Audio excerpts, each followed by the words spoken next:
लातूर शहरामध्ये गोरगरिबावर जर अन्याय होत असेल तर नेमकं गरिबानं जायचं कोणाकडं? लातूर शहरातील जयश्री तळेकर हिच्या जागेवर काही इतर समाजाच्या गुंडांनी कब्जा केलेला होता. गेली 2 वर्षापासून ही महिला आयुक्ताकडे चक्रा मारत आहे.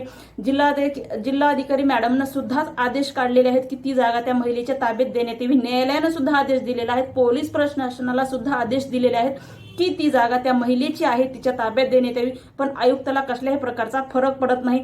गोरगरिबावर होणारा अन्याय अत्याचार मिटवायचा असेल तर नेमकं जनतेनं जायचं कुणाकडं?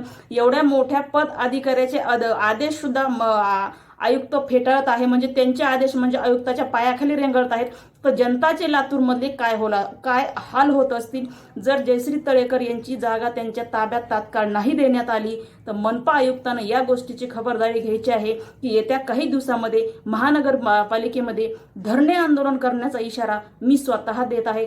याची काळजी आयुक्त साहेबांनी घ्यायची आहे. महिलावर असो किंवा गोरगरिबावर होणारा अन्याय अत्याचार मिटवायचा असेल तर नेमकं जनतानं जायचं कोणाकडे? जय हिंद, जय महाराष्ट्र.